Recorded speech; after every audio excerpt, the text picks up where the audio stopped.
Hello students, मैं दिनेश आपका Shashank IAS channel पर स्वागत करता हूं। तो आज इंडियन पॉलिटी की एक बहुत ही महत्वपूर्ण क्लास है जिसमें आज आपको हम न्यायपालिका पढ़ाएंगे। और न्यायपालिका में जो टॉपिक है वो है सुप्रीम कोर्ट और हाई कोर्ट, यानी उच्चतम एवं उच्च न्यायालय, जिसको हम सर्वोच्च न्यायालय भी कहते हैं। तो आज ये सर्वोच्च न्यायालय की क्लास है जो कि बहुत ही महत्वपूर्ण है। और मैं आज आपको बता दूं कि आज इंडियन पॉलिटी यानी भारतीय राज्य व्यवस्था की अंतिम और आखिरी क्लास है। इसके बाद यही क्लास आपको रिकॉर्डेड फॉर्म में एप्लीकेशन पर मिलेंगी। तो आप एप्लीकेशन डाउनलोड कीजिए और आज ही शशांक आईएएस एप्लीकेशन डाउनलोड कीजिए। और डाउनलोड करने के बाद हिस्ट्री पॉलिटी का बहुत ही महत्वपूर्ण यूपीएससी प्रीलिम्स, स्टेट पीएससी या किसी भी एग्जाम के लिए कोर्स परचेज कर सकते हो बहुत ही कम फीस में। अब इंडियन पॉलिटी का हमने बैच प्रारंभ किया था आज से 3 महीने पहले, जिसमें मैं खुद चाहता तो करीब करीब 35, 35, 40 क्लास में पॉलिटी खत्म करा देता, क्योंकि UPSC prelims, state PSC, state UPSC mains सभी को कवर करना था। इसी की वजह से मैंने करीब करीब 80 क्लास से लेकर 90 क्लास के बीच में आपको पढ़ाया है।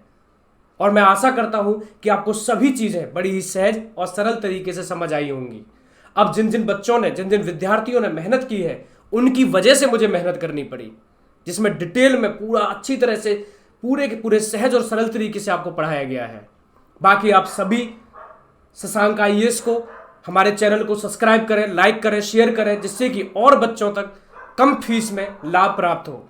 तो सभी बच्चों से मैं आशा करता हूं कि सभी बच्चों ने शशांक आईएएस सब्सक्राइब और लाइक किया होगा। बेल आइकन को जरूर दबाएं और अपने फ्रेंड्स को, अपने दोस्तों को बताएं। बाकी मैं शशांक सर का भी बहुत ही तहे दिल से धन्यवाद देना चाहूंगा कि उन्होंने मुझे इस प्लेटफॉर्म पर लेकर आए और बहुत सारे बच्चों का जो कठिन रास्ता था वो अच्छी तरीके से संपूर्ण करने में, कंप्लीट करने में मुझे इस लायक समझा। तो चलिए आज हम सुप्रीम कोर्ट पढ़ते हैं। बाकी बातें हम लास्ट में करेंगे जब लास्ट होगा। तो आज लास्ट क्लास है, अंतिम क्लास है, याद रखिएगा। तो आइए, उच्चतम न्यायालय, जैसा कि आप फोटो में देख रहे हो, यही सर्वोच्च न्यायालय है जो कि दिल्ली में स्थित है। सबसे पहले हम इसका इतिहास पढ़ेंगे। सबसे पहले किसी भी बच्चे को अगर डिटेल बैच चाहिए तो आज ही वो मोबाइल के प्ले स्टोर से, आज ही अपने मोबाइल के प्ले स्टोर से शशांक आईएएस एप्लीकेशन डाउनलोड कर सकता है। और डाउनलोड करने के बाद आज ही इंडियन पॉलिटी का बैच परचेज कर सकता है केवल 799 रुपये में। और हिस्ट्री का बैच 999 में है, जो कि यूपीएससी प्रीलिम्स और स्टेट पीएससी के हिसाब से बनाया गया है, जिसमें आपको साइंस भी मिल सकता है, आप साइंस भी पढ़ सकते हो। तो ये बहुत ही अच्छा कॉम्बिनेशन है अलग अलग एग्जाम्स के लिए। तो आज लास्ट क्लास है। बड़े ही दुख के साथ सूचित किया जा रहा है एक तरीके से कि आपको पढ़ाते पढ़ाते इतना समय ऐसे ही निकल गया, 3 साढ़े 3 महीने ऐसे ही निकल गए, पता ही नहीं चला। तो चलिए स्टार्ट करते हैं। सबसे पहले बात करें सुप्रीम कोर्ट की, तो सर्वोच्च न्यायालय आर्टिकल 124 के क्लॉज 1 में है, अनुच्छेद 124 के क्लॉज 1 में, यहां से देख सकते हो, जिसको हम उच्चतम न्यायालय भी कहते हैं। भाग 5, भारतीय संविधान के भाग 5 में अनुच्छेद 124 से अनुच्छेद 147 तक इसका विवरण दिया गया है। सबसे पहले अगर बात करें तो सुप्रीम कोर्ट स्वतंत्र संवैधानिक निकाय है, इंडिपेंडेंट कॉन्स्टिट्यूशनल बॉडी है, स्वतंत्र संवैधानिक निकाय। इसका अर्थ है कि ये स्वतंत्र तो है ही और संवैधानिक भी है। संवैधानिक का अर्थ ये है, चलिए मैं आज आपसे सबसे पहले कुछ चीजें बता देता हूं। सबसे पहले अगर हम बात करें तो एक होता है संवैधानिक निकाय, कॉन्स्टिट्यूशनल बॉडी। किसी भी संस्था का संविधान में जिक्र है, कॉन्स्टिट्यूशन में जिक्र है, तो वो संवैधानिक निकाय है, कॉन्स्टिट्यूशनल बॉडी है। पहली बात, किसी भी संस्था का संविधान में तो नाम है ही, लेकिन वो स्वतंत्र है, तो उसको बोलते हैं स्वतंत्र संवैधानिक निकाय, इंडिपेंडेंट कॉन्स्टिट्यूशनल बॉडीज। इसका अर्थ क्या है? इसका अर्थ है जिस चीज के, जिस संस्था के कार्यालय क्षेत्र में या जिस संस्था के कार्य में सरकार हस्तक्षेप नहीं कर सकती, उसको बोलते हैं स्वतंत्र संवैधानिक निकाय। यानी जिस बॉडी का, जिस संस्था का जिक्र कॉन्स्टिट्यूशन में, संविधान में दिया हुआ है और सरकार उसके काम में हस्तक्षेप नहीं कर सकती। ना तो सरकार उन्हें हटा सकती है और ना ही सरकार उसमें कोई रोल नहीं करती है। तो याद रखना, उसी को कहा जाता है स्वतंत्र संवैधानिक निकाय। दूसरा होता है एक नॉन कॉन्स्टिट्यूशनल बॉडीज, गैर संवैधानिक निकाय। गैर संवैधानिक निकाय का अर्थ है जो कि संविधान में नहीं दिए हुए हैं, जैसे कि सीबीआई हो गया और उसके बाद लोकपाल, लोकायुक्त, ये सब क्या है, गैर संवैधानिक निकाय, संविधान में जिक्र नहीं है। एक होता है स्टैच्यूटरी बॉडी जिसको बोलते हैं संविधिक निकाय, मैं लिख देता हूं यहां पे। एक होता है स्टैच्यूटरी बॉडी जिसको बोलते हैं संविधिक निकाय। ये संविधान में तो जिक्र, इनका संविधान में तो जिक्र नहीं है, लेकिन संसद के कानून द्वारा इनको बनाया जाता है। पार्लियामेंट यानी संसद कानून पास करके इनको बनाती है। संसद के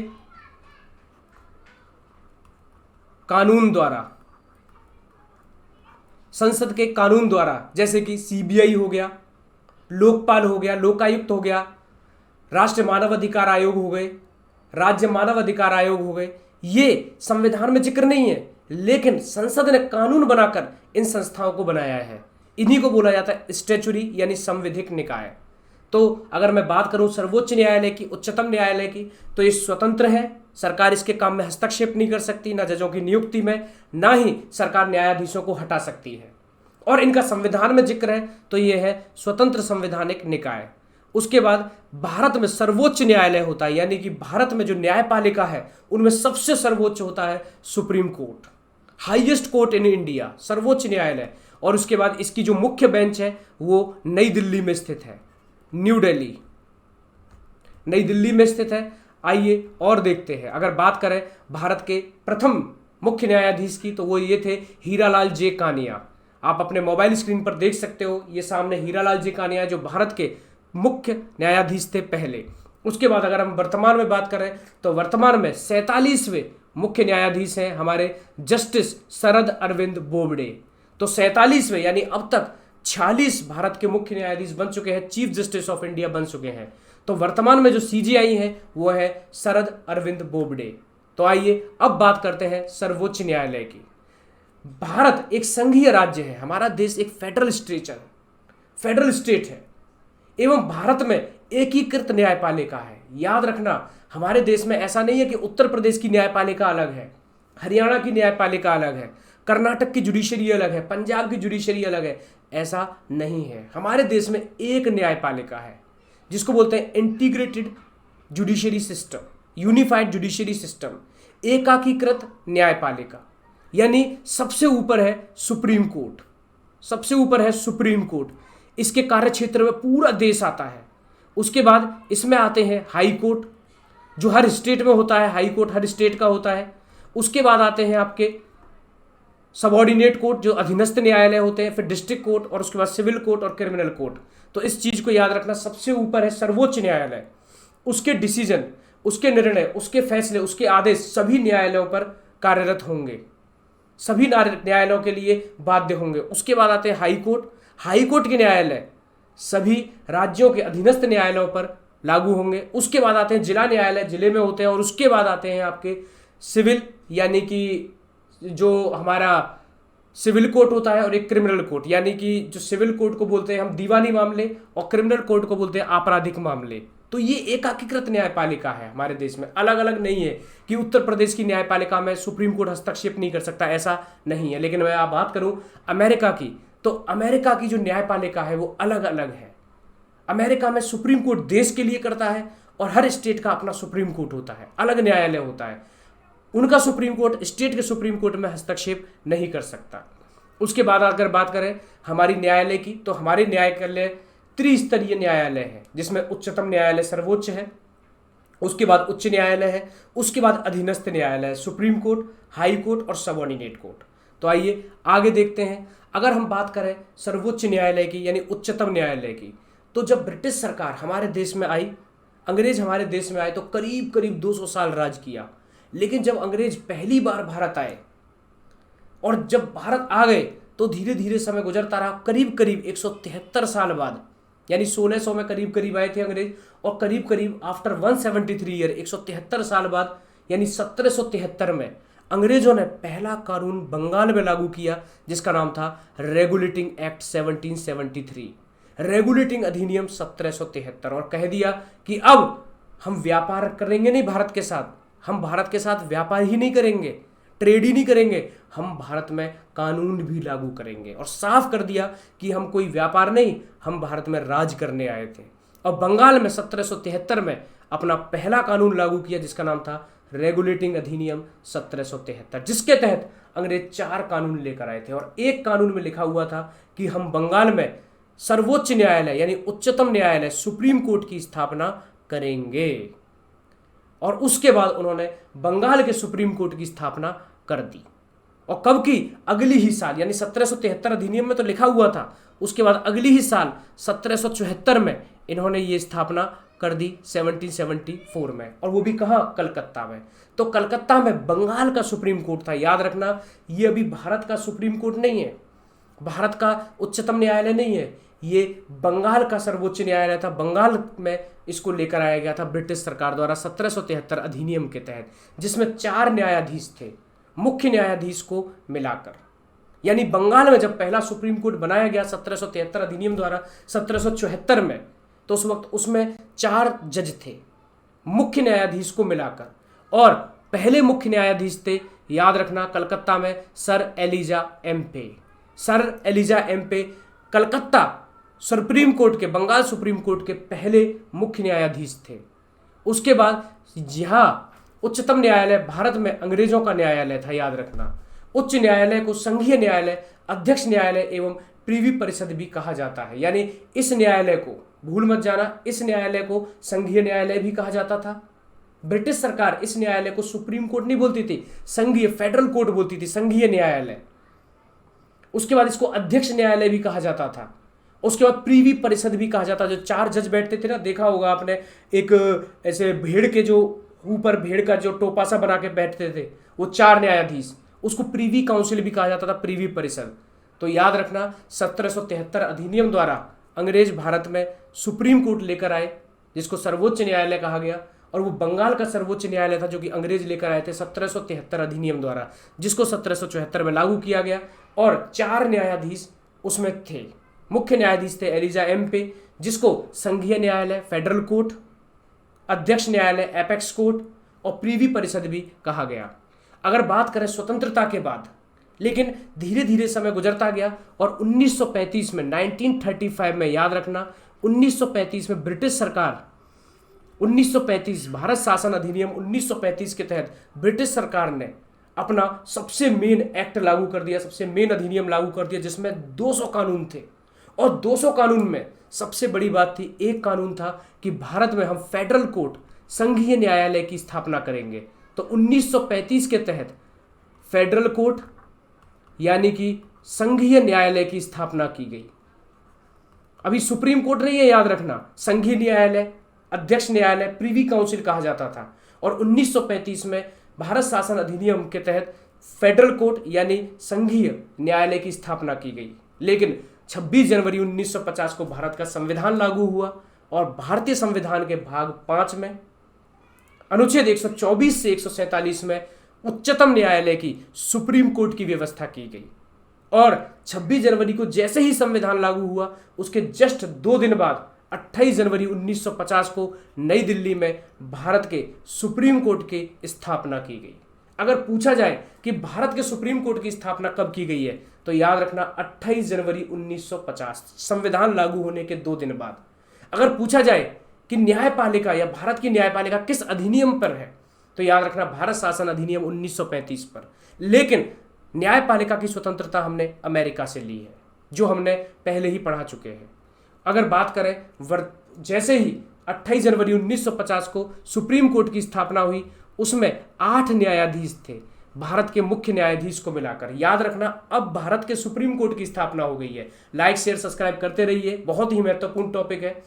तो जब 28 जनवरी 1950 को सुप्रीम कोर्ट की स्थापना हुई, तो उसमें 8 न्यायाधीश थे, 8 जज।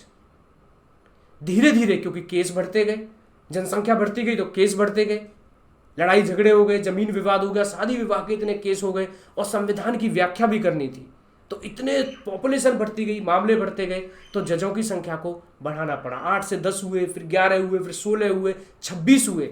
और उसके बाद अगर बात करें तो 2019 तक भारत के सुप्रीम कोर्ट में 31 न्यायाधीश थे, भारत के मुख्य न्यायाधीश को मिलाकर। अगर बात करें वर्तमान में तो 2019 में, याद रखना, संसद ने 2019 में 2019 में पहले न्यायाधीशों की संख्या थी 31 और अब कर दी 34। तो 2019 में पार्लियामेंट ने एक कानून बनाकर न्यायाधीशों की संख्या 31 से 34 कर दी है। तो वर्तमान में 34 जज हैं सुप्रीम कोर्ट में, including chief justice of India, Bharat के मुख्य न्यायाधीश को मिलाकर। पहले याद रखना 28 जनवरी 1950 को सुप्रीम कोर्ट की स्थापना हुई थी, बहुत महत्वपूर्ण है। उसके बाद उसमें 8 न्यायाधीश थे। उसके बाद 2019 तक 31 न्यायाधीश हो चुके थे और वर्तमान में अगर बात करें तो वर्तमान में 34 न्यायाधीश हैं सुप्रीम कोर्ट में। सीधा कहीं भी कोई पूछ ले तो कितने बताओगे? 34 जज, including chief justice of India. और चीफ जस्टिस कौन है? अरविंद शरद बोबडे। और अब बात करते हैं, अगर सुप्रीम कोर्ट में जजों की संख्या बढ़ानी हो या घटानी हो तो ये शक्ति किसके पास है?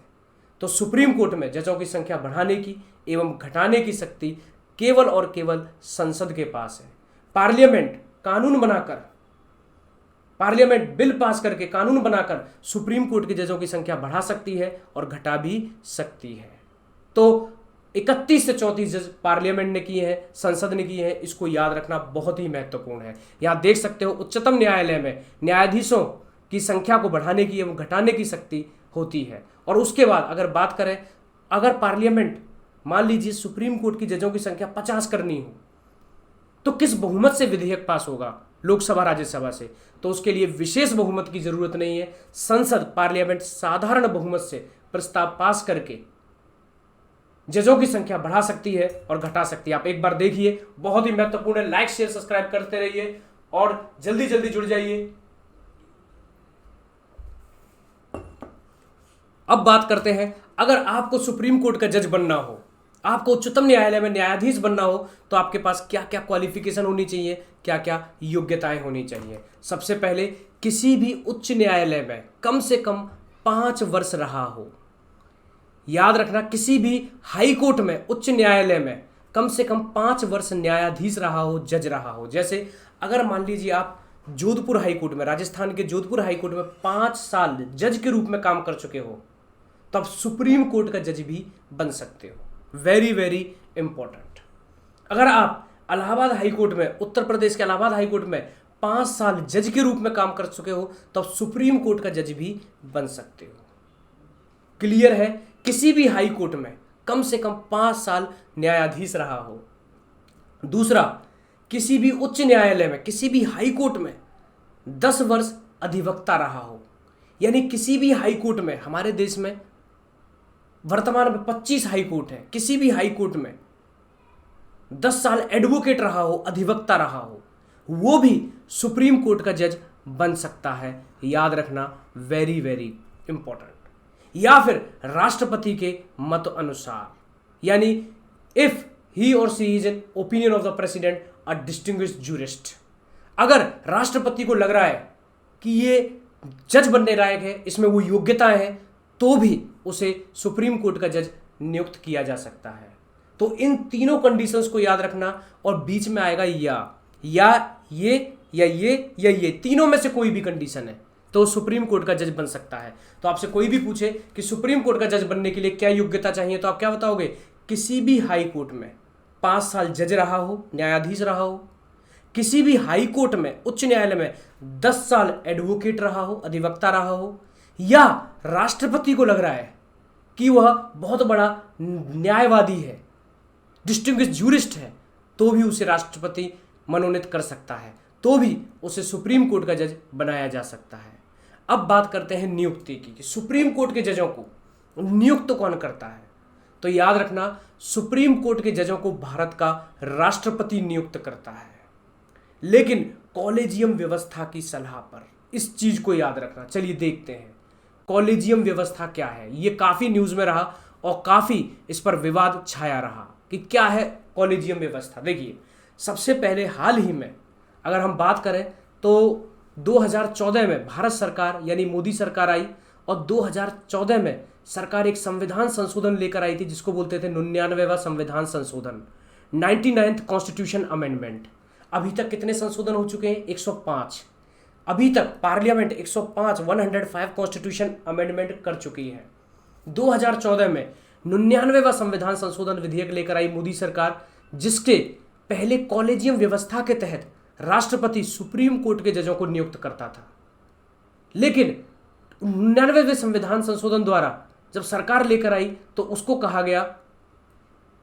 गया NJAIC। इसको ध्यान से सुनना है, NJAIC, national judicial appointment Indian commission. National judicial appointment Indian commission. चलिए पहले हम कॉलेजियम व्यवस्था बात करते हैं। कॉलेजियम व्यवस्था क्या है और सरकार को 2014 में 99वां संविधान संशोधन करके NJAIC को क्यों लाना पड़ा? तो देखिए, सुप्रीम कोर्ट में जजों की नियुक्ति के लिए एक व्यवस्था बनाई गई, एक सिस्टम बनाया गया जिसको बोला गया कॉलेजियम सिस्टम, कि इसके तहत सुप्रीम कोर्ट के जजों की नियुक्ति होगी। कॉलेजियम सिस्टम नाम रिकमेंड करेगा कि इसको जज बनाया जाए सुप्रीम कोर्ट का, तब भारत सरकार राष्ट्रपति को वो नाम देगी, तब राष्ट्रपति उसको नियुक्त करेगा जज के रूप में। अब कॉलेजियम सिस्टम में कौन बैठता है? कॉलेजियम सिस्टम में बैठता था भारत का मुख्य न्यायाधीश, उसके बाद 2 सुप्रीम कोर्ट के सीनियर मोस्ट जज, उसके बाद 2 अन्य न्यायाधीश या कोई भी 2 वरिष्ठ न्यायवादी या फिर 2 कोई भी लोकप्रिय व्यक्ति।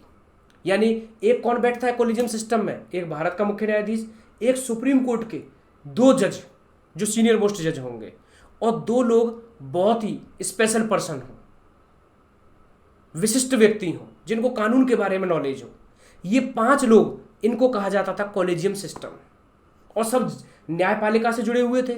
ये भारत सरकार को नाम रिकमेंड करते थे कि इसको आप राष्ट्रपति को दीजिए और इसको प्रेसिडेंट नियुक्त करेंगे जज के रूप में। तब प्रेसिडेंट उसे नियुक्त करता था। क्लियर हुआ या नहीं हुआ? और इनकी सलाह को मानने के लिए बाध्य होता था। इस चीज को याद रखना। प्रेसिडेंट किसकी सलाह पर? कॉलेजियम सिस्टम की सलाह पर किसी भी जज को नियुक्त करता था। और कॉलेजियम सिस्टम में कौन कौन था? भारत का मुख्य न्यायाधीश, 2 अन्य न्यायाधीश और 2 जूरिस्ट पर्सन या कोई भी स्पेशल पर्सन। लेकिन क्योंकि आपने देखा होगा ज्यादातर न्यायाधीशों के बच्चे ही न्यायाधीश बनते जा रहे थे, क्योंकि कॉलेजियम सिस्टम उनका था। 5 साल हाईकोर्ट के जज के रूप में काम किया, 10 साल एडवोकेट के रूप में काम किया, या प्रेसिडेंट को लग रहा है नाम रिकमेंड कर दिया तो उसको प्रेसिडेंट अपॉइंट करता था। तो इससे क्या हो रहा था? परिवारवाद हो रहा था एक तरीके से। तो भारत सरकार 2014 में 99वां संविधान संशोधन लेकर आई कि अब कॉलेजियम सिस्टम को हम खत्म करते हैं और NJAIC लेकर आते हैं, national judicial appointment Indian commission. इसमें कौन कौन होगा? इसमें भारत का मुख्य न्यायाधीश होगा, सुप्रीम कोर्ट के 2 अन्य न्यायाधीश होंगे, भारत का प्रधानमंत्री होगा, भारत का कानून मंत्री होगा, भारत का नेता विपक्ष होगा, और 2 अन्य व्यक्ति होंगे जो बहुत ही फेमस व्यक्ति होंगे। वो प्रेसिडेंट को नाम देंगे, तब प्रेसिडेंट अपॉइंट करेगा। और संशोधन पास कर दिया पार्लियामेंट ने, प्रेसिडेंट ने साइन कर दिया। लेकिन जब कोई भी कानून संसद बना देती है तो वो जुडिशियल रिव्यू के लिए सुप्रीम कोर्ट के पास पहुंचता है। अब जैसे ही ये कानून बनाया, NJAIC लेकर आए, सुप्रीम कोर्ट के पास पहुंचा और सुप्रीम कोर्ट ने न्यायिक समीक्षा का सहारा लेते हुए उसे वॉइड करार दे दिया, उसे समाप्त कर दिया कि नहीं, ये कानून लागू नहीं हो सकता। हमारी न्यायपालिका स्वतंत्र है, हमारी जुडिशरी इंडिपेंडेंट है। आप कैसे प्रधानमंत्री, उसके बाद कानून मंत्री और नेता विपक्ष को बैठा सकते हो सिस्टम में जजों की नियुक्ति में? और उसके बाद ये कानून आज तक समाप्त कर दिया गया, वॉइड कर दिया गया, निरस्त कर दिया गया। तो अब ये कानून नहीं है, अभी भी कॉलेजियम सिस्टम चल रहा है। तो यहां याद रखना, कॉलेजियम व्यवस्था की सिफारिश पर भारत का राष्ट्रपति किसी भी न्यायाधीश को नियुक्त करता है, अपॉइंट करता है। अगर बात करें भारत के मुख्य न्यायाधीश की, तो वरीयता के आधार पर या सीनियरिटी के आधार पर प्रेसिडेंट अपॉइंट करता है भारत के मुख्य न्यायाधीश को। क्लियर हुआ? तो ये याद रखना बहुत महत्वपूर्ण है। एक बार आइए हल्का रिवाइज करा देते हैं, आप एक बार इसको देख लीजिए, बहुत ही महत्वपूर्ण है, वेरी वेरी इंपॉर्टेंट। आइए एक बार रिवाइज कर लेते हैं। सबसे पहले याद रखना, जब बंगाल में सुप्रीम कोर्ट की स्थापना हुई 1773 अधिनियम द्वारा, उसको 1774 में लागू किया गया और 1774 में बंगाल के सुप्रीम कोर्ट की स्थापना हुई, जिसको एपेक्स कोर्ट कहा जाता था, फेडरल कोर्ट कहा जाता था, संघीय न्यायालय, एपेक्स कोर्ट कहा जाता था, प्रिवी काउंसिल कहा जाता। 1935 अधिनियम द्वारा फेडरल कोर्ट की स्थापना हुई और 26 जनवरी 1950 को भारत का संविधान लागू हुआ। उसके जस्ट 2 दिन बाद 28 जनवरी 1950 को भारत में नई दिल्ली में सुप्रीम कोर्ट की स्थापना हुई, जिसमें 8 न्यायाधीश थे। धीरे धीरे जज बढ़ते गए। 2019 में ये 31 जज थे, अब 34 जज है भारत के मुख्य न्यायाधीश को मिलाकर, 34 जज। ठीक है, पार्लियामेंट के पास पावर है सिंपल मेजोरिटी से बिल पास करके न्यायाधीशों की संख्या को बढ़ाना घटाना। लेकिन अब बात करें नियुक्ति की, तो सुप्रीम कोर्ट के जजों को कॉलेजियम सिस्टम द्वारा नियुक्त किया जाता है। और अगर बात करें शपथ की, तो शपथ भारत का राष्ट्रपति दिलाता है। कार्यकाल की बात करें, सुप्रीम कोर्ट के जजों का कार्यकाल कितना होता है, तो सुप्रीम कोर्ट के जजों का कार्यकाल याद रखना 65 वर्ष तक की आयु, up to the age of 65 year. 65 वर्ष तक की आयु, यानी अगर मिनिमम एज नहीं है, अगर आप 30 साल की आयु में, आप 30 साल की आयु में अगर सुप्रीम कोर्ट के जज बन जाते हो तो आप 65 साल तक रह सकते हो। हालांकि 2-3 साल ही रह पाता है। क्यों? क्योंकि आप LLB करोगे, LLM करोगे, उसके बाद किसी डिस्ट्रिक्ट कोर्ट में, फिर कोर्ट में, फिर कोर्ट में प्रैक्टिस करते करते आप बुढ़े हो जाओगे। फिर हाई कोर्ट में 5 साल या 10 साल होना चाहिए, तब आप सुप्रीम कोर्ट के लिए एलिजिबल होंगे। फिर कितने सारे होंगे, बहुत सारे होते हैं। और उसके बाद कॉलेजियम सिस्टम वरीयता के आधार पर जो सीनियर मोस्ट होंगे, सबसे ज़्यादा जिनको अनुभव होगा, उन्हीं का नाम रिकमेंड किया जाता है। तो याद रखना, उच्चतम न्यायालय के न्यायाधीशों का कार्यकाल 65 वर्ष तक की आयु होता है, up to the age of 65 year. और हाई कोर्ट का 62 ईयर है, 62 साल। रेजिग्नेशन देना हो, अगर किसी भी न्यायाधीश को त्यागपत्र देना होगा, तो भारत के राष्ट्रपति को त्यागपत्र देता है। अगर बात करें रिमूवल की, तो उच्चतम न्यायालय के न्यायाधीश को महाभियोग की प्रक्रिया द्वारा पदमुक्त किया जाता है। याद रखना महाभियोग शब्द का प्रयोग केवल एक जगह है, आर्टिकल 61 में, अनुच्छेद 61 में, राष्ट्रपति के लिए। राष्ट्रपति पर महाभियोग लगाया जाता है। और कौन लगाती है? संसद। अगर प्रेसिडेंट कॉन्स्टिट्यूशन का वायलेशन कर दे, संविधान का उल्लंघन कर दे, तो उसे पार्लियामेंट महाभियोग द्वारा हटाती है, इंपीचमेंट द्वारा। लेकिन अगर बात करें सुप्रीम कोर्ट के जज और हाई कोर्ट के जज, तो सुप्रीम कोर्ट और हाई कोर्ट के जजों को भी पार्लियामेंट ही हटाती है, महाभियोग द्वारा नहीं, महाभियोग की प्रक्रिया द्वारा। उसमें प्रक्रिया उसी तरीके से लगती है, करीब करीब। और क्यों लगती है? या तो सुप्रीम कोर्ट का कोई भी जज दुर्व्यवहार कर दे, या अक्षमता हो। यानी दुर्व्यवहार का मतलब है वो न्यायाधीश है। न्यायाधीश का मतलब किसी भी व्यक्ति के साथ वो दुर्व्यवहार नहीं कर सकते, गलत व्यवहार नहीं कर सकते, अपने पद का गलत फायदा नहीं उठा सकते हैं। और दूसरा है अक्षमता, इनकैपेसिटी, यानी फैसला नहीं दे पा रहे, डिसीजन नहीं दे पा रहे। अगर ऐसा है तो पार्लियामेंट, याद रखना, संसद उन्हें हटा सकती है। अब देखते हैं प्रक्रिया, क्या प्रक्रिया होती है। सबसे पहले याद रखना, महाभियोग प्रस्ताव संसद के किसी भी सदन में कोई भी सांसद ला सकता है।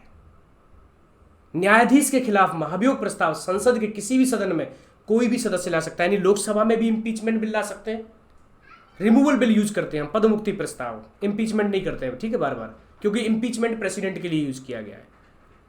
लेकिन बोल देते हैं व्यवहार में, किताबों में भी लिखा हुआ है, इसलिए मैं हल्का सा यूज कर रहा हूं, लेकिन छोड़िए।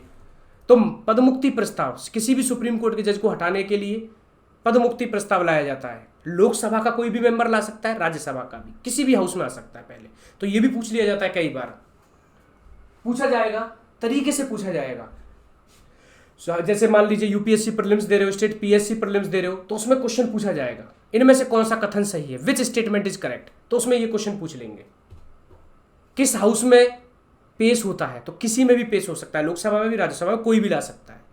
लेकिन जिस हाउस में पेश होगा, मान लीजिए लोकसभा में कोई मेंबर लेकर आ गया, तो उसको लोकसभा के कुल सदस्यों के 1/10 मेंबर के साइन कराने पड़ेंगे। और लोकसभा में अगर मैं वर्तमान में बात करूं, तो लोकसभा में कितने हैं?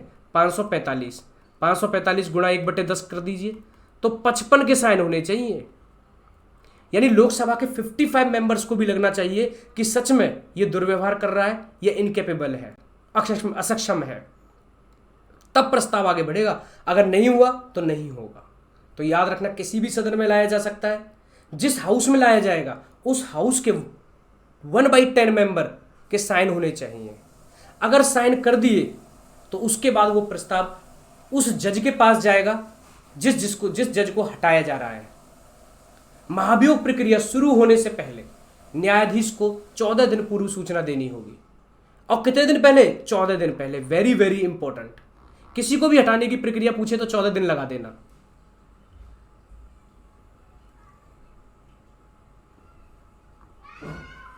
चौदह दिन पहले, इस चीज को याद रखना, वेरी वेरी इंपॉर्टेंट।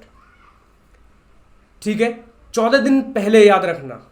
जैसे ही लोकसभा में आया, जो 1/4 ने साइन कर दिया, अब महाभियोग लगेगा या अब उस पर वो चीजें लगेंगी, तो उसे 14 दिन पहले नोटिस देना होगा। अब 14 दिन बाद कार्यवाही शुरू होगी और उसके बाद जिस हाउस में लाया गया था उससे विशेष बहुमत से प्रस्ताव पास होना चाहिए, स्पेशल मेजोरिटी से, विशेष बहुमत से। और विशेष बहुमत से हो गया तो दूसरे सदन में जाएगा और दूसरे सदन में न्यायाधीश को बोलने का मौका मिलेगा। वो 14 दिन इसीलिए दिए जा रहे थे कि जब दूसरा सदन पूछे तो उसमें आप जवाब दे सको। दूसरे सदन में न्यायाधीश अपना पक्ष रख सकता है और दूसरे सदन को लगा कि नहीं मामला गलत है तो याद रखना फिर वो बच जाएगा, और दूसरे सदन को भी लगा कि नहीं सही आरोप लगाए गए और दूसरे सदन ने विशेष बहुमत से पास कर दिया तो उसके बाद जाएगा राष्ट्रपति के पास, और राष्ट्रपति ने जिस दिन साइन कर दिया उस दिन उसे राष्ट्रपति को त्यागपत्र देना होगा। तो इस चीज को याद रखना, वेरी वेरी इंपॉर्टेंट। क्या सुप्रीम कोर्ट का जज पार्लियामेंट में पदमुक्ति प्रस्ताव के खिलाफ बचाव के लिए भाग ले सकता है? बिल्कुल, अपना पक्ष रखने के लिए भाग ले सकता है। तो सुनिए, संसद के किसी भी सदन में लाया जा सकता है, कोई भी सांसद ला सकता है, जिसमें लाया जाएगा उसके 1/10 के साइन, फिर विशेष बहुमत से, फिर दूसरे सदन में जांच होगी, पूछताछ होगी, उसमें वो भाग ले सकता है, और दूसरे सदन से भी विशेष बहुमत से पास हो गया तो वो राष्ट्रपति के पास जाएगा, और जिस दिन राष्ट्रपति ने साइन कर दिए उस दिन उस न्यायाधीश को पद से मुक्त कर दिया जाएगा। क्लियर है? Very very important. हालांकि आज तक किसी भी सुप्रीम कोर्ट के जज के ऊपर महाभियोग प्रस्ताव या पदमुक्ति प्रस्ताव नहीं लगाया गया है। तो अब तक हमने सुप्रीम कोर्ट के बारे में जाना, कैसे कैसे जज बनते हैं, क्या क्या होता है, कैसे पदमुक्ति प्रस्ताव। तो लाइक शेयर सब्सक्राइब करते जाइए। लास्ट क्लास है, बहुत ही महत्वपूर्ण क्लास है और पूरा डिटेल में सिलेबस करा दिया गया है, और आप और मेहनत कीजिए, जल्दी जल्दी रिजल्ट ला के दीजिए और बताइए कि मेरा यहाँ पर हुआ है, मैं यहाँ पर बना हूँ, स्टेट पीएससी, यूपीएससी, डीएम बनिए, एसडीएम बनिए, कुछ भी बनिए, और कुछ ना हो सके तो एक अच्छा इंसान जरूर बनिए। चलिए अब बात करते हैं कि वेतन एवं भत्ते उच्चतम न्यायालय के न्यायाधीशों के। याद रखना, अगर हम वेतन और भत्तों की बात करें तो न्यायाधीश जब तक अपने पद पर है तब तक उसके वेतन एवं भत्तों में कोई भी कटौती नहीं हो सकती, आपातकाल को छोड़कर। ये कंडीशन है सुप्रीम कोर्ट के जज की ऑफिस की, कार्यालय की। यानी पार्लियामेंट या कोई भी सुप्रीम कोर्ट के जजों का वेतन डिसाइड करता है पार्लियामेंट, संसद, लेकिन जब तक सुप्रीम कोर्ट का जज पद पर है, अपने ऑफिस में है, तब तक उसके वेतन में कटौती नहीं हो सकती, उसके भत्ते में कटौती नहीं हो सकती, केवल वित्त आपातकाल को छोड़कर। और सुप्रीम कोर्ट के सारे जजों के खर्चे जो होते हैं वो भारत की संचित निधि से होते हैं। ये प्रीलिम्स में पूछे जाते हैं, बहुत इंपॉर्टेंट क्वेश्चन आ जाएगा कि सुप्रीम कोर्ट के जजों के वेतन और भत्तों को कौन तय करता है? पार्लियामेंट। और कहां से होते हैं ये खर्चे? संचित निधि से, कॉन्सोलिडेटेड फंड ऑफ इंडिया से। उसके बाद अगर बात करें वेरी वेरी इंपॉर्टेंट आर्टिकल 129 की, ये पावर भी है सुप्रीम कोर्ट की। तो अनुच्छेद 129 में याद रखिएगा, सुप्रीम कोर्ट के पास, उच्चतम न्यायालय के पास, उच्चतम न्यायालय की अवमानना करने पर किसी भी व्यक्ति को दोषी करार देते हुए सजा सुना सकता है। अनुच्छेद 129 के तहत सुप्रीम कोर्ट की अगर आप अवमानना कर दोगे तो उस केस में सुप्रीम कोर्ट किसी भी व्यक्ति को सजा सुना सकता है। इसका अर्थ क्या है? सुप्रीम कोर्ट की अवमानना का अर्थ यह है कि आप न्यायाधीशों के खिलाफ गलत टिप्पणी करो, न्यायाधीश ने आपको बुलाया, सुप्रीम कोर्ट ने आपको बुलाया, आप जा नहीं रहे हो टाइम पर, या फिर आप दुर्व्यवहार कर रहे हो सुप्रीम कोर्ट में जाकर, अगर बेइज्जती कर रहे हो, एक तरीके से अवमानना कर रहे हो, उसकी आज्ञा का पालन नहीं कर रहे हो, तो सुप्रीम कोर्ट आपको दोषी करार देते हुए सजा भी सुना सकता है आर्टिकल 129 के तहत। क्वेश्चन आ जाता है ये कि कॉन्टेम्प्ट ऑफ कोर्ट, सुना होगा ना, कॉन्टेम्प्ट ऑफ कोर्ट मूवीज में अवमानना, न्यायालय की अवमानना, वो आर्टिकल 129 में दिया हुआ है। अगर हम बात करें सीट ऑफ सुप्रीम कोर्ट, तो भारत के संविधान के अनुसार दिल्ली को उच्चतम न्यायालय की स्थायी सीट बनाया गया है। यह भी पूछा जाता है, वेरी वेरी इंपॉर्टेंट, कि भारत की उच्चतम न्यायालय की स्थायी सीट कहां पर है? तो दिल्ली में है। वेरी वेरी इंपॉर्टेंट, सभी को पता होगा। ये भी क्वेश्चन आया हुआ है, मैंने खुद दिया हुआ, राज्यसभा का एक बार एग्जाम हुआ था, उसमें ये क्वेश्चन आया था कि सुप्रीम कोर्ट की जो सीट है वो संविधान के अनुसार कहां पर है स्थायी सीट, और बच्चों ने गलत भी लगा दिया, दिल्ली है। लेकिन भारत के मुख्य न्यायाधीश के पास उच्चतम न्यायालय की स्थायी सीट को परिवर्तित करने की शक्ति है। लेकिन अगर भारत का मुख्य न्यायाधीश चाहे, सीजीआई चाहे, चीफ जस्टिस ऑफ इंडिया चाहे, तो भारत की जो स्थायी सीट है दिल्ली से हटाकर वो कहीं भी ले जा सकता है। याद रखना, इसमें राष्ट्रपति और संसद नहीं है, यही बहुत महत्वपूर्ण है। इसके लिए है भारत का मुख्य न्यायाधीश। अगर भारत के मुख्य न्यायाधीश को लग रहा है कि इसकी जो स्थायी सीट है उसको हम चेंज करें, तो याद रखना वो दिल्ली से कहीं पर भी उसकी स्थायी सीट को चेंज कर सकता है। और ये ऑप्शनल प्रोविजन है, मैंडेटरी नहीं है। याद रखना, ये ऑप्शनल है, मैंडेटरी नहीं है कोई। अब बात करते हैं सुप्रीम कोर्ट के कार्य कि हमारे उच्चतम न्यायालय, मैंने डिटेल में पढ़ा दिया कि कार्य क्या होते हैं, क्या क्या मेन फंक्शन होते हैं। एक सजा देना तो काम होता ही है, माफ करना तो काम होता ही है। आज ये मेन काम देखते हैं। उच्चतम न्यायालय भारत के संविधान का संरक्षक होता है, is the guardian of Indian constitution. इस चीज को याद रखना। संविधान के खिलाफ अगर संसद कोई कानून बनाती है तो जुडिशियल रिव्यू, न्यायिक समीक्षा करते हुए उस कानून को निरस्त कर सकता है। सुप्रीम कोर्ट को लग रहा है कि मौलिक अधिकारों का हनन हुआ है, तो सुप्रीम कोर्ट किसी भी संसद, राज्य विधानमंडल, किसी भी कानून, किसी भी आदेश को निरस्त कर सकता है। तो उच्चतम न्यायालय संविधान का संरक्षक होता है। दूसरा, उच्चतम न्यायालय मौलिक अधिकारों का संरक्षक होता है। मैंने पढ़ाए थे फंडामेंटल राइट में आर्टिकल 32, अनुच्छेद 32 पढ़ाया था, संवैधानिक उपचारों के अधिकार। और उपचार कौन करता है हमारे अधिकारों का? सुप्रीम कोर्ट, उच्चतम न्यायालय। तो उच्चतम न्यायालय मौलिक अधिकारों का संरक्षक होता है।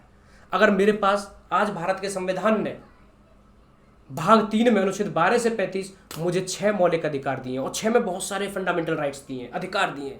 समानता का अधिकार, स्वतंत्रता का अधिकार, शोषण के विरुद्ध अधिकार, धार्मिक स्वतंत्रता का अधिकार, अल्पसंख्यकों के लिए सांस्कृतिक एवं शिक्षा संबंधी अधिकार और संवैधानिक उपचारों का अधिकार। इतने सारे राइट्स दिए, इतने अधिकार।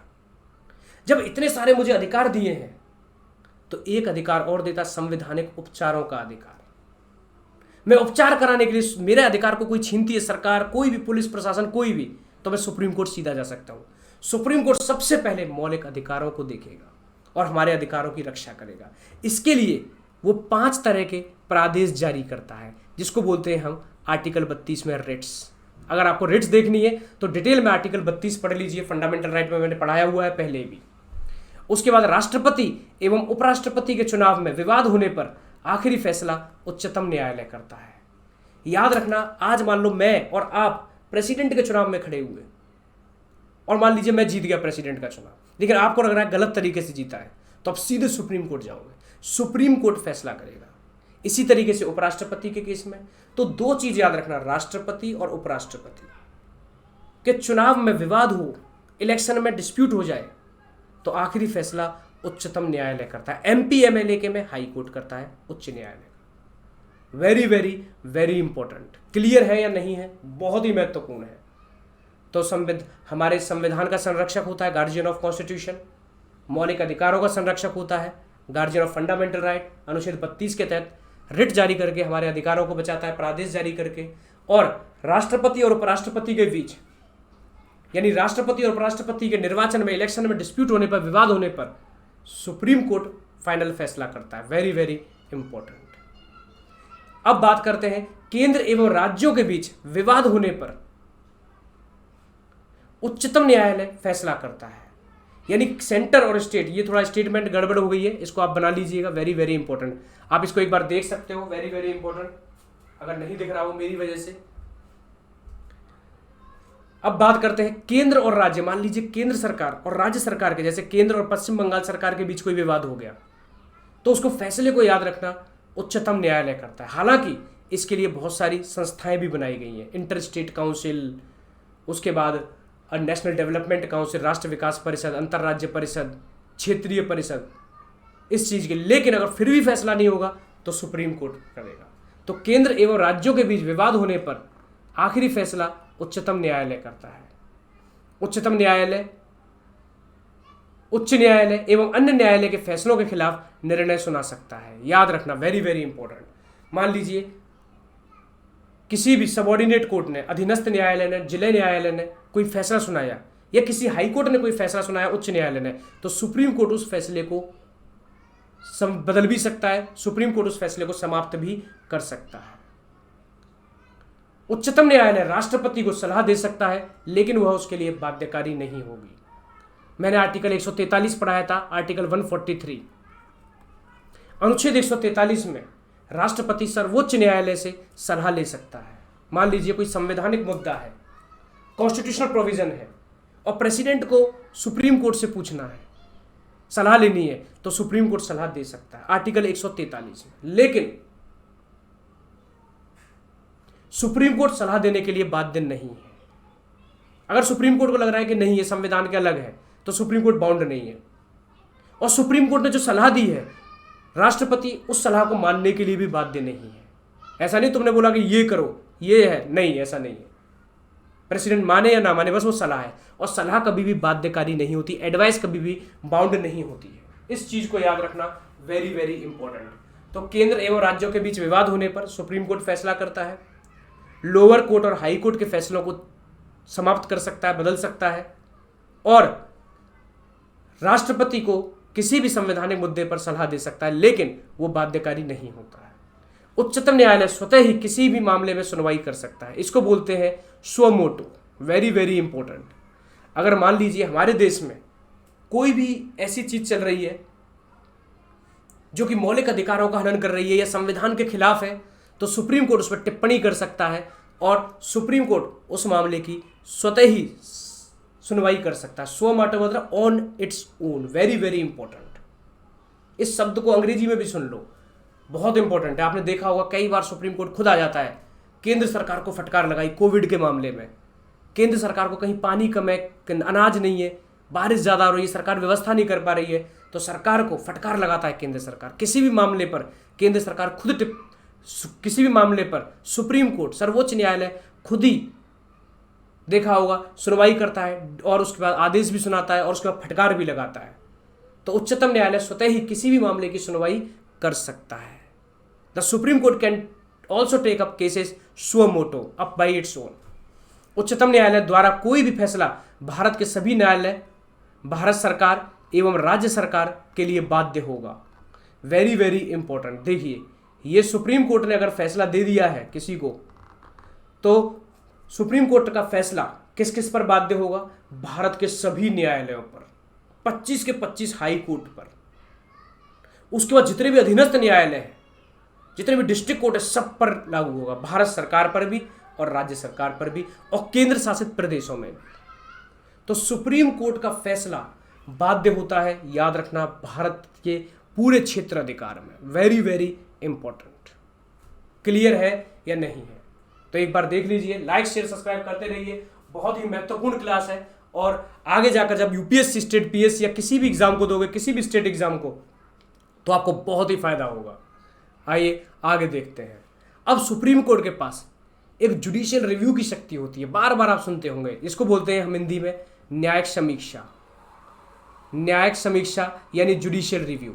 न्यायिक समीक्षा का अर्थ है, मान लीजिए संसद ने कोई कानून बनाया जो संविधान का उल्लंघन कर रहा है, तो सुप्रीम कोर्ट न्यायिक समीक्षा का सहारा लेते हुए उसे वॉइड, निरस्त कर सकता है, खत्म कर देगा। स्टेट ने कोई कानून बनाया और जो संविधान का उल्लंघन कर रहा है, तो सुप्रीम कोर्ट उसे भी न्याय समीक्षा के तहत खत्म कर सकता है। राष्ट्रपति के आदेश को भी, राज्यपाल के आदेश को भी, या फिर डीएम एसडीएम किसी के भी आदेश को। तो उच्चतम न्यायालय के पास न्यायिक समीक्षा की शक्ति होती है। इसको आप अनुच्छेद 13 में भी पढ़ सकते हो, आर्टिकल 13 में। और आर्टिकल वेरी वेरी इंपॉर्टेंट, न्यायिक समीक्षा का अर्थ होता है जब संसद या राज्य विधानमंडल कोई भी कानून बना दे जिससे संविधान का मूल ढांचे पर प्रभाव पड़ रहा हो, तो उच्चतम न्यायालय न्यायिक समीक्षा का सहारा लेते हुए उस कानून को स्थगित कर सकता है एवं रद्द कर सकता है। एक होता है सुप्रीम कोर्ट के पास पब्लिक इंटरेस्ट लिटिगेशन, ये शक्ति भी होती है। हालांकि हम ये जब कानून पढ़ेंगे तो वर्ड सुनेंगे, लेकिन फिर भी मैं बता देता हूँ PIL क्या होता है। आपने देखा होगा कई बार कि मैं PIL डाल रहा हूँ, मैं PIL फाइल कर रहा हूँ। तो क्या होता है PIL? पब्लिक इंटरेस्ट लिटिगेशन, जनहित याचिका। इसका अर्थ होता है अगर मैं डायरेक्ट सुप्रीम कोर्ट में जाऊँगा, मान लीजिए कोई मामला हो गया और मैं डायरेक्ट सुप्रीम कोर्ट में जाना चाहता हूँ, तो नहीं, सुनवाई नहीं होगी। हाँ, मौलिक अधिकारों के केस में हम जा सकते हैं बस, बाकी किसी मामले में नहीं जा सकते। बाकी हम कहाँ जाएंगे? सिविल कोर्ट या क्रिमिनल कोर्ट, दीवानी मामले, या फिर आपका फौजदारी मामले में, फिर डिस्ट्रिक्ट कोर्ट, फिर सबऑर्डिनेट कोर्ट, अधीनस्थ न्यायालय, फिर हाई कोर्ट, तब सुप्रीम कोर्ट। 16-17 साल लग सकते हैं। अगर मैं व्यक्तिगत जाऊंगा, लेकिन यही मैं हजारों लोगों के किसी मत को लेकर जाऊं, हजारों लोगों की परेशानियों को लेकर जाऊं, यानी जन के हित में, तब मैं सुप्रीम कोर्ट जा सकता हूं, जिसको बोलते हैं मैं PIL फाइल कर रहा हूं। उस पब्लिक इंटरेस्ट लिटिगेशन से, जनहित याचिका से लाखों लोगों पर प्रभाव, जैसे पेपर आउट हो गया तो वो लाखों लोगों पर प्रभाव होगा, पॉल्यूशन हो रहा है तो लाखों लोगों पर प्रभाव होगा, तो मैं जनहित याचिका भी डाल सकता हूं डायरेक्ट सुप्रीम कोर्ट में। तो वेरी वेरी इंपॉर्टेंट, इसी को कहते हैं जनहित याचिका। अब बात करें सुप्रीम कोर्ट के जुरिडिक्शन की, यानी उच्चतम न्यायालय के अधिकार क्षेत्र क्या है। बहुत ही इंपॉर्टेंट है, ये 3 चीजें पूछी जाती हैं। तो उच्चतम न्यायालय के 3 तरीके के अधिकार क्षेत्र होते हैं, 3 तरीके के अधिकार क्षेत्र। सबसे पहले मूल अधिकार क्षेत्र या आरंभिक अधिकार क्षेत्र। मूल मतलब बेसिक, आरंभिक शुरुआती, जिसमें निर्णय देगा, कोई विवाद हो जाएगा, कोई भी चीजें होगी उस पर सुप्रीम कोर्ट निर्णय देगा। तो पहला होता ओरिजिनल जुरिडिक्शन, मौलिक तथा आरंभिक क्षेत्र अधिकार।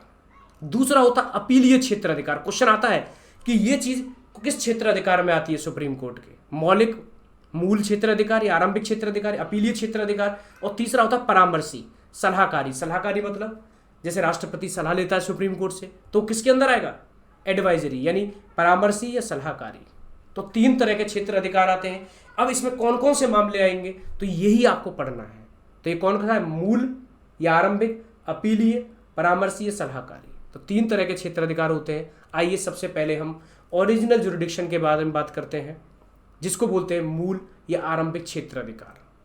ये आर्टिकल 131 के तहत आता है, अनुच्छेद 131 के तहत। मौलिक अधिकार क्षेत्र के अंतर्गत वे मामले आते हैं, इसमें विशेष न्यायालय सर्वप्रथम अपनी पहुंची सर्वोच्च न्यायालय तक बनाता है, अपनी पहुंच सर्वोच्च न्यायालय तक बनाता है। आर्टिकल 131 में है, याद रखना। और कौन कौन से केस आते हैं, भारत सरकार एवं 1 से अधिक राज्यों के बीच विवाद, यानी भारत सरकार से एक या कई राज्यों का विवाद हो जाए, केंद्र सरकार से डिस्प्यूट हो जाए, विवाद हो जाए, पानी को लेकर, शक्ति को लेकर, चुनाव को लेकर, तो फैसला सुप्रीम कोर्ट करेगा। तो याद रखना, इसको बोलते हैं ओरिजिनल जुरिडिक्शन, मूल क्षेत्र अधिकार, आरंभिक क्षेत्र अधिकार। पहला हो गया केंद्र सरकार और राज्यों के बीच विवाद। दूसरा, भारत सरकार और 1 से अधिक राज्यों के बीच एक तरफ, और 1 या अधिक राज्यों के दूसरी तरफ, यानी एक तरफ भारत सरकार हो जाए और 4 राज्य हो गए, ये एक तरफ है, और 4-5 राज्य अलग हैं, और इनमें केस हो जाए, तो भी सुप्रीम कोर्ट फैसला करेगा। और ये क्या हो गया, ये आ गया आपका मूल क्षेत्र अधिकार। याद रखना, चाहे विवादों को सुलझा रहा है सुप्रीम कोर्ट, केंद्र और राज्यों के, या केंद्र राज्य और कुछ राज्य, यानी सेंट्रल गवर्नमेंट और 5 स्टेट सेंटर के साथ हैं, क्योंकि भाई मान लो सेंटर में बीजेपी की सरकार है और 18 राज्यों में बीजेपी की सरकार है, तो एक साथ रहेंगे ना, उनके खिलाफ कुछ राज्य करते हैं केस, तो उसको भी सुप्रीम कोर्ट फैसला करेगा। ये क्या है, मूल क्षेत्र अधिकार है, बेसिक। आरंभिक, 2 या 2 से अधिक राज्यों के बीच विवाद, मान लीजिए पंजाब हरियाणा एक तरफ हो गए और कर्नाटक और उत्तर प्रदेश एक तरफ हो गए, इसको भी सुप्रीम कोर्ट फैसला करेगा। इसको भी बोलते हैं मूल क्षेत्र अधिकार, याद रखना, ओरिजिनल जुरिडिक्शन। उसके बाद अनुच्छेद 32 के तहत, क्योंकि मूल है तो मौलिक अधिकार भी इसमें आएंगे, फंडामेंटल राइट्स भी इसमें आएंगे, तो ओरिजिनल जुरिडिक्शन में फंडामेंटल राइट भी है। अगर मौलिक अधिकारों का हनन हो रहा है, हमारे फंडामेंटल राइट्स वायलेट हो रहे हैं, तो सुप्रीम कोर्ट उनको लागू करवाएगा। तो अनुच्छेद 32 भी किसमें आता है, ओरिजिनल जुरिडिक्शन में, मूल या आरंभिक क्षेत्र अधिकार में, जिसमें 5 तरह की सुप्रीम कोर्ट रिट जारी करता है। कौन कौन सी, सबसे पहले हैबियस कॉर्पस, बंदी प्रत्यक्षीकरण, मैंडेमस परमादेश, प्रोहिबिशन प्रतिषेध, और उसके बाद सर्ट्यूररी उत्प्रेषक और कोवारंटो अधिकार प्रक्षा। 5 तरह की रिट जारी करता है सुप्रीम कोर्ट, याद रखना। उच्चतम न्यायालय किसी भी आपराधिक मामले एवं द्विविधि मामले को एक उच्च न्यायालय से दूसरे उच्च न्यायालय में स्थानांतरण कर सकता है। इस चीज को याद रखना। अगर कोई भी, मान लो मेरा कोई केस है, चाहे मैं मर्डर कर दूं या कोई मेरा प्रॉपर्टी का केस है, दीवानी हो या क्रिमिनल कोर्ट हो या आपराधिक हो, मेरा उत्तर प्रदेश में चल रहा है, लेकिन उत्तर प्रदेश में मुझे डर लग रहा है कि भाई ऐसा ना हो कि दूसरा पार्टी मुझे मार दे, तो मैं सुप्रीम कोर्ट के पास गुहार लगाऊंगा। सुप्रीम कोर्ट ओरिजिनल जुरिडिक्शन, मूल क्षेत्र अधिकार में उस केस को दूसरे स्टेट में ट्रांसफर कर देगा। केरल में ट्रांसफर कर दिया, नहीं आया समझ में, बहुत इंपॉर्टेंट है। या फिर मान लीजिए मेरा कोई आपराधिक मामला चल रहा है या मेरा कोई दीवानी मामला चल रहा है उत्तर प्रदेश में, और इलाहाबाद हाई कोर्ट का जज मेरा रिश्तेदार है, और दूसरी पार्टी ने सुप्रीम कोर्ट पहुंच गई, भाई ये क्या हो रहा है, देखो ये तो गड़बड़ हो रही है, उनका चाचा बैठा हुआ है हाई कोर्ट में, तो सुप्रीम कोर्ट तुरंत मेरे केस को क्या कर देगा, पंजाब हाई कोर्ट में पहुंचा देगा। तो सुप्रीम कोर्ट किसी भी मामले को एक हाई कोर्ट से दूसरे हाई कोर्ट में ट्रांसफर कर सकता है, वेरी इंपॉर्टेंट, एवं किसी भी मामले को किसी भी अधीनस्थ न्यायालय से किसी दूसरे उच्च न्यायालय में स्थानांतरण कर सकता है, या फिर किसी लोअर कोर्ट में ऐसा चल रहा है अधीनस्थ सबॉर्डिनेट कोर्ट में, तो सुप्रीम कोर्ट उस केस को किसी दूसरे हाई कोर्ट के पास भेज सकता है। यह भी ओरिजिनल जुरिडिक्शन में आता है। ओरिजिनल जुरिडिक्शन में कौन कौन से आते हैं, मूल क्षेत्राधिकार में, अब आरंभिक क्षेत्राधिकार में सबसे पहले विवाद, मौलिक अधिकार और मामलों का ट्रांसफर करना। अनुच्छेद 131 के अंतर्गत सर्वोच्च न्यायालय के मौलिक क्षेत्राधिकार का वर्णन किया गया है। यह मौलिक या मूल क्षेत्राधिकार ऐसे विवाद से संबंधित है जिसमें विधि का या तथ्य का कोई प्रश्न अंतर्निहित है, जिस पर कोई विधिक अधिकार का अस्तित्व अथवा विस्तार निर्भर करता है। इस चीज को याद रखना। तो ये मैं पढ़ा चुका हूं, वेरी इंपॉर्टेंट।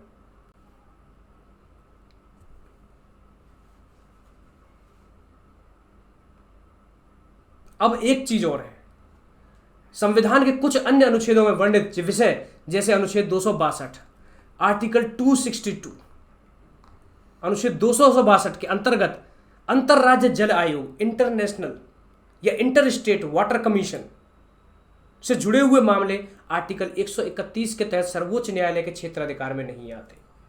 पता होगा आपको, दो मैंने संघवाद में पढ़ाया था, फेडरलिज्म में, जब केंद्र राज्य संबंध पढ़ा रहे थे हम, तो उसमें मैंने पढ़ाया था जल विवाद, जैसे कावेरी जल विवाद हो गया।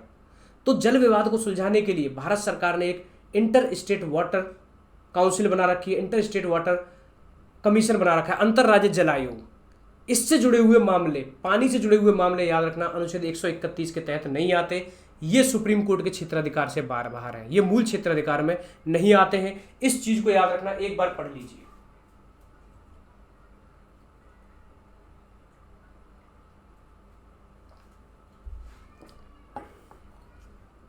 अब बात करते हैं दूसरा, जिसको बोलते हैं एपीलेट यानी अपीलीय क्षेत्राधिकार। अपीलीय क्षेत्राधिकार में अपील करना, ठीक है। Under this the supreme court can hear cases only when they are appealed against high court. किसी भी हाई कोर्ट के खिलाफ, किसी भी उच्च न्यायालय के खिलाफ, मान लीजिए मेरा कोई केस हाई कोर्ट में चल रहा है और मुझे हाई कोर्ट की शिकायत करनी है, तो मैं सुप्रीम कोर्ट जा सकता हूं, सुप्रीम कोर्ट में अपील कर सकता हूं। तो हाई कोर्ट के खिलाफ याद रखना, सुप्रीम कोर्ट जाने के लिए, अपील करने के लिए अपीलीय क्षेत्राधिकार लगता है। अनुच्छेद 132 के क्लॉज 1, अनुच्छेद 133 के क्लॉज 1। सर्वोच्च न्यायालय अपील का उच्चतम न्यायालय है तथा उसे उच्च न्यायालय के निर्णयों के विरुद्ध सुनने का अधिकार प्राप्त है।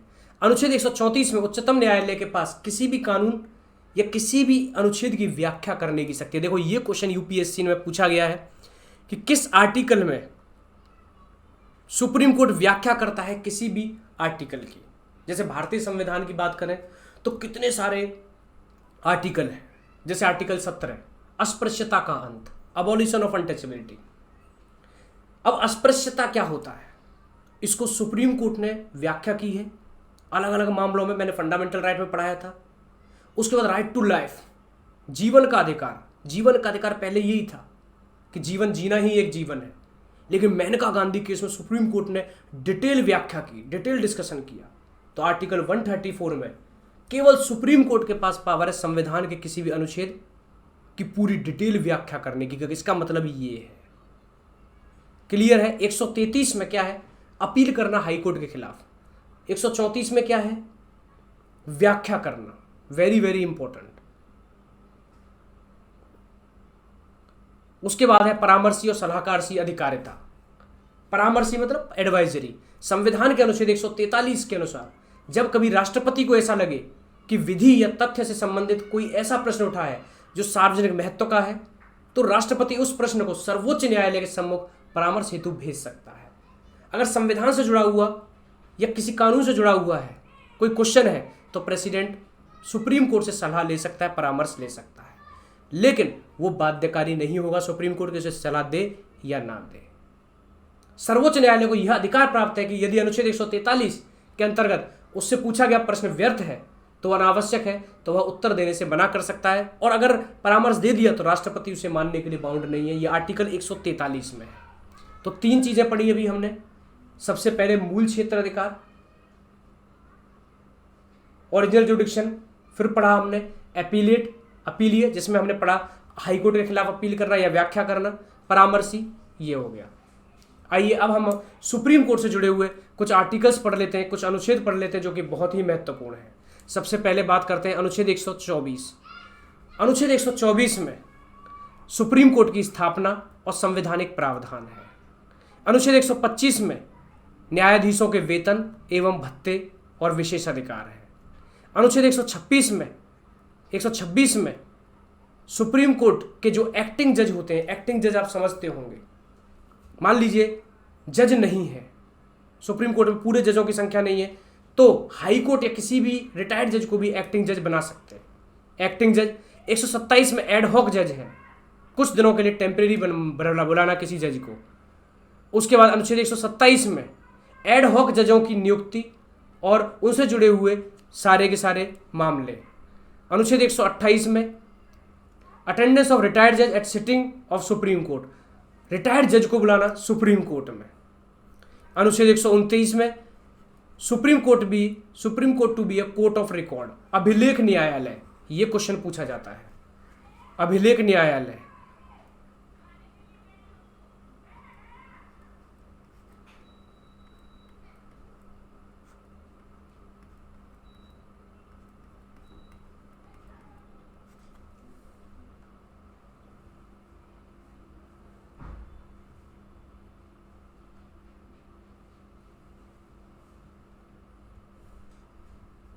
अभिलेख न्यायालय very very important. Court of record यानी सुप्रीम कोर्ट जो भी आदेश देगा वो सभी बाध्य होंगे और वो रिकॉर्ड रखा जाएगा, वेरी वेरी इंपॉर्टेंट। 130 में सुप्रीम कोर्ट की स्थायी सीट दिल्ली में है।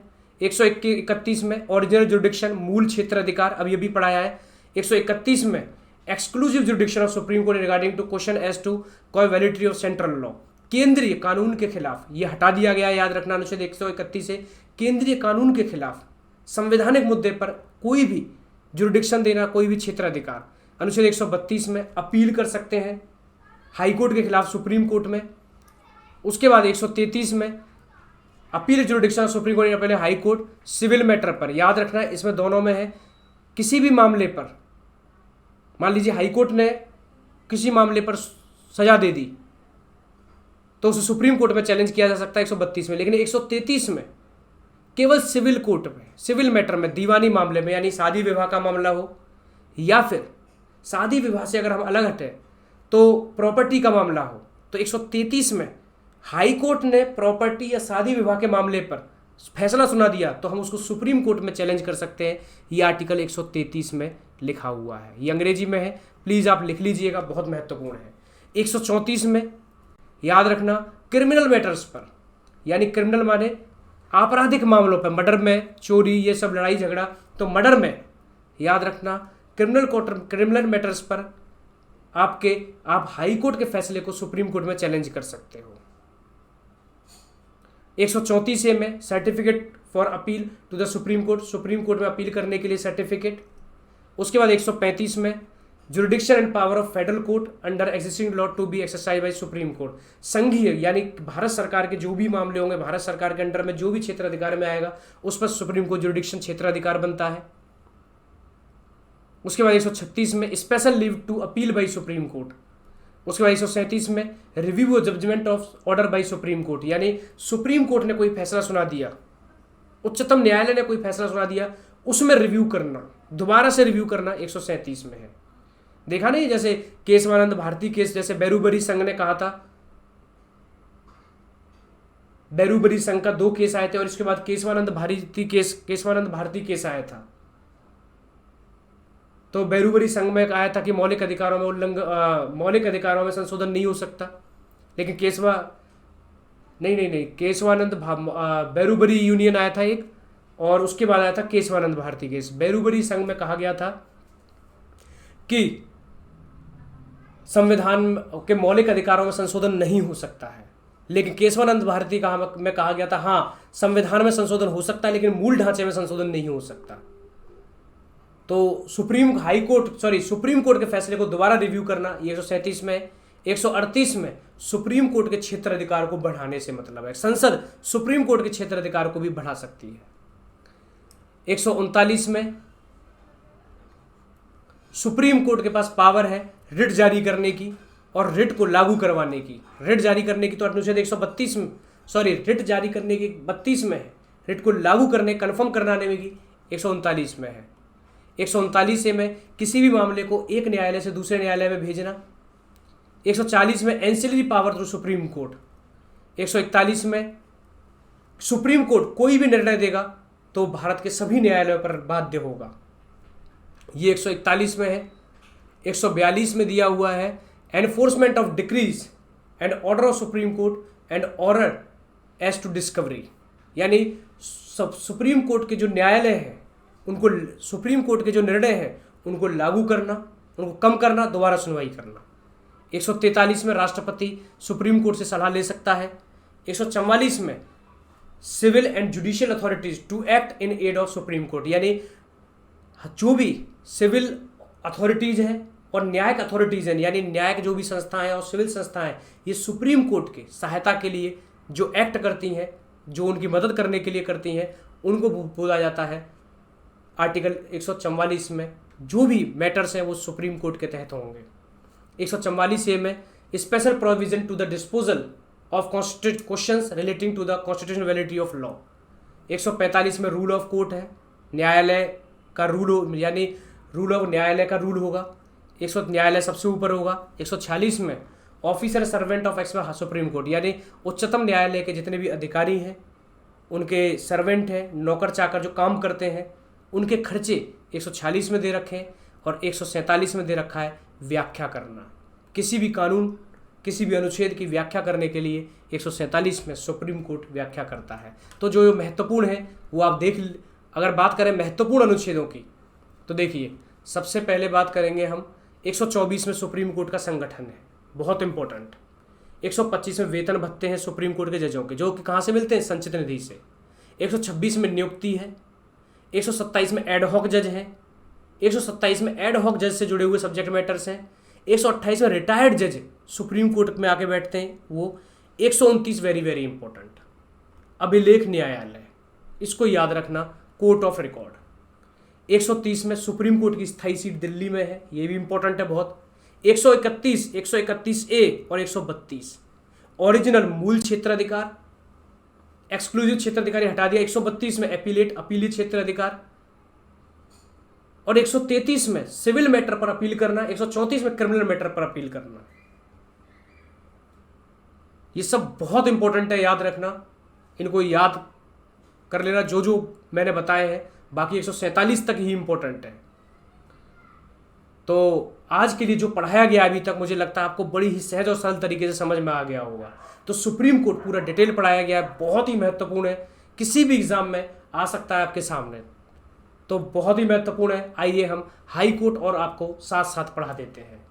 हाई कोर्ट ज़्यादा बड़ा टॉपिक नहीं है, जो सुप्रीम कोर्ट के निर्णय वही हाई कोर्ट के पास होते हैं और मौलिक अधिकारों के केस में व्यापक है हाई कोर्ट। आइए देखते हैं, अनुच्छेद 214 में उच्च न्यायालय की व्यवस्था की गई है। राज्य का सर्वोच्च न्यायालय होता है उच्च न्यायालय, स्टेट का सबसे ऊंचा हाई कोर्ट होता है high court. Uttar Pradesh high court, Rajasthan high court, Madhya Pradesh high court, ये स्टेट में सबसे ऊपर होता है, हालांकि सबसे ऊपर देश में सुप्रीम कोर्ट है। भारत के उच्चतम न्यायालय के बाद दूसरा सर्वोच्च न्यायालय होता है उच्च न्यायालय। अगर बात करें वर्तमान में, तो भारत में वर्तमान में कुल 25 हाई कोर्ट है। कितने? 25 हाई कोर्ट्स, इसको याद रखना। पहले 24 थे, गुवाहाटी हाई कोर्ट हो गया, तो 25 हाई कोर्ट हो गए। अब हमारे देश में कोर्ट तो अगर बात करें स्टेट, तो स्टेट तो भैया 28 है, और उसके बाद केंद्र शासित प्रदेश भी है 8, लेकिन न्यायालय 25 है। तो पहले ही व्यवस्था की गई थी कि हर स्टेट के लिए एक हाई कोर्ट होगा, हर स्टेट के लिए एक हाई कोर्ट होगा। लेकिन 7वें संविधान संशोधन 1956 द्वारा पार्लियामेंट ने एक संशोधन किया और व्यवस्था कर दी कि एक हाई कोर्ट 2 या 2 से अधिक राज्य का भी हो सकता है। चंडीगढ़ हाई कोर्ट हरियाणा पंजाब दोनों के लिए। तो एक हाई कोर्ट 2 या 2 से अधिक राज्य का भी हो सकता है, 7वें संविधान संशोधन 1956 द्वारा। आइए बात करते हैं उच्च न्यायालय की। 1861 यानी सबसे पहले उच्च न्यायालय कैसे बना?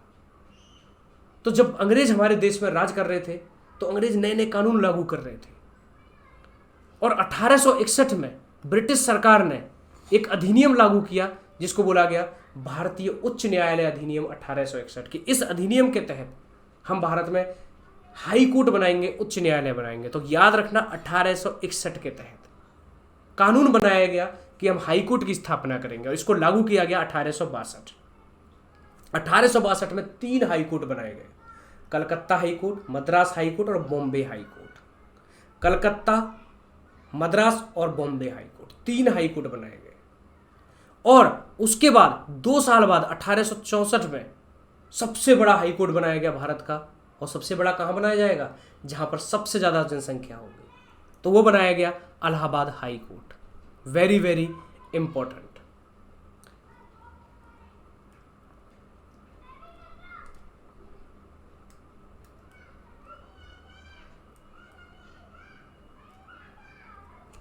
एक सेकेंड।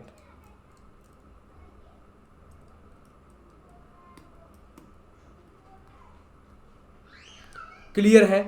तो 1861 अधिनियम द्वारा हाई कोर्ट लाया गया, 1862 में 3 हाई कोर्ट बनाए गए, और 1864 में इलाहाबाद हाई कोर्ट बनाया गया।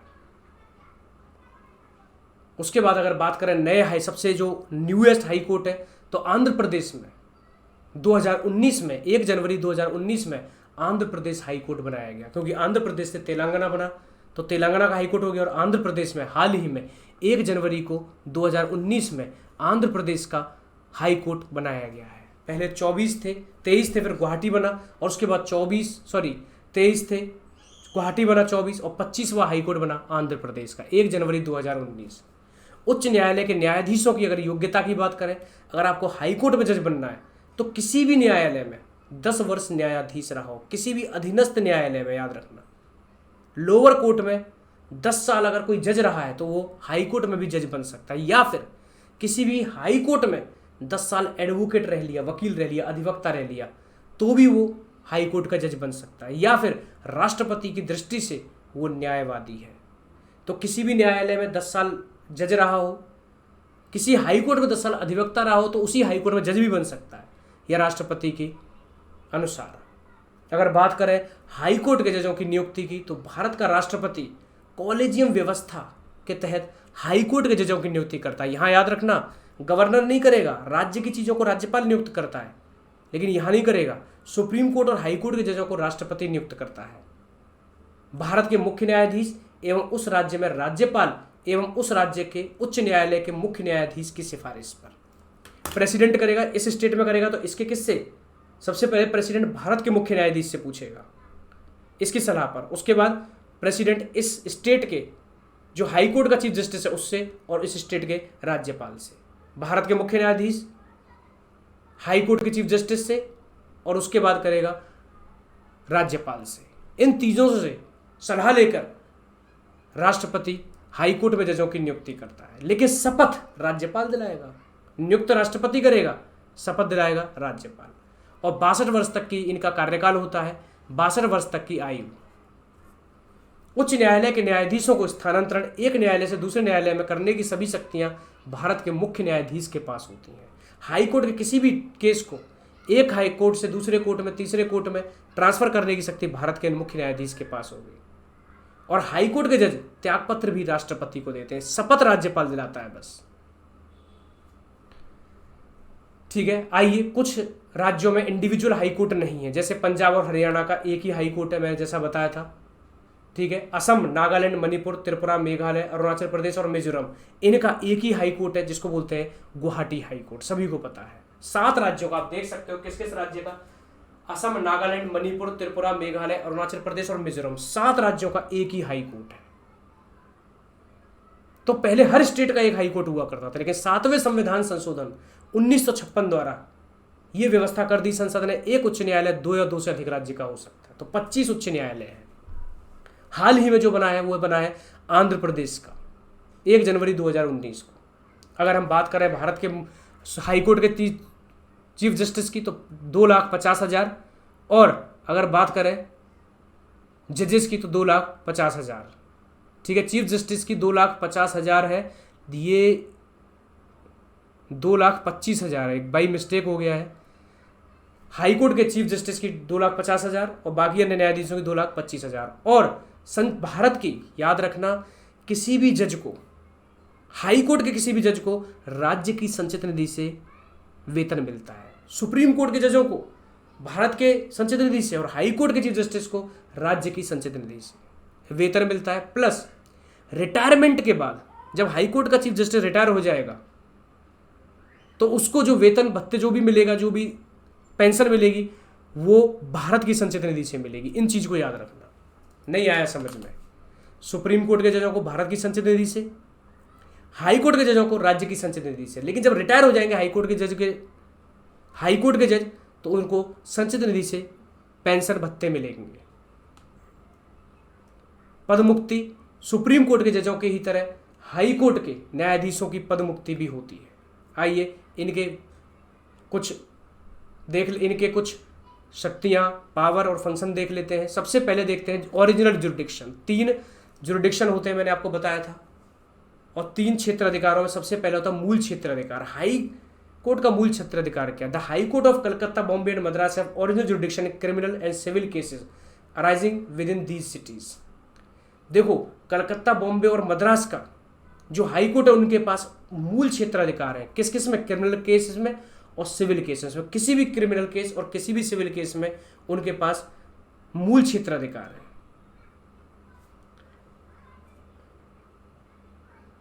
और किसी भी व्यक्ति के 20,000 से, सिविल का केस का मतलब क्या है?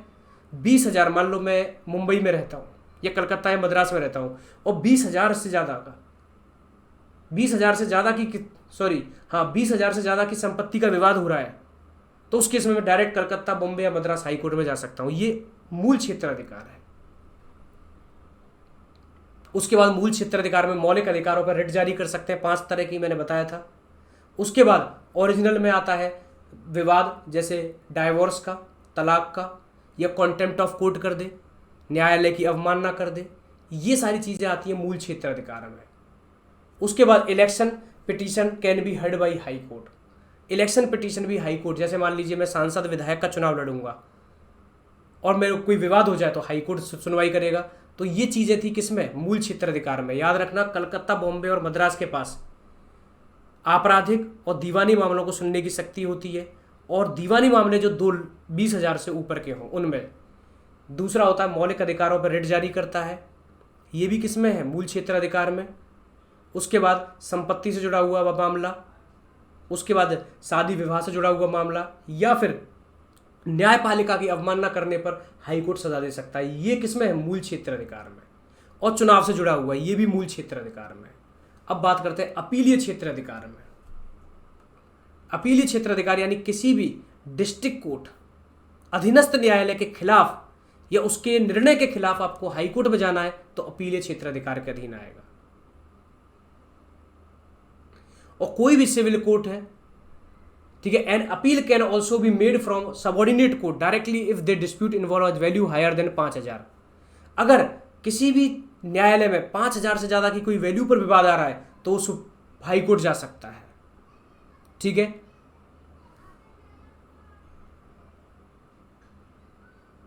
उसके बाद अगर कोई भी अधीनस्थ न्यायालय 7 साल या उससे ज्यादा की सजा सुना देगा तो वो हाई कोर्ट में अपील कर सकता है 7 साल के। या फिर कोई भी डिस्ट्रिक्ट कोर्ट फांसी की सजा सुना दे तो वो भी आप सीधे हाई कोर्ट में जा सकते हो। और हाई कोर्ट, याद रखना, स्टेट कानून, राज्य के कानून पर ही फैसला सुना सकता है, सेंट्रल लॉ पर नहीं सुनाएगा। ठीक है, उसके बाद हाई कोर्ट भी अभिलेख न्यायालय की तरह काम करता है। उसके बाद इसमें रिट ज्यूरिडिक्शन है, रिट क्षेत्र अधिकार है, जिसमें 226 में 5 तरह की रिट जारी करता है। उसके बाद है कुछ प्रशासनिक शक्तियां, जिसमें इसके बाद it superintend and control the subordinate court. High court अधीनस्थ न्यायालय को नियंत्रण करता है और उनका प्रशासन करता है।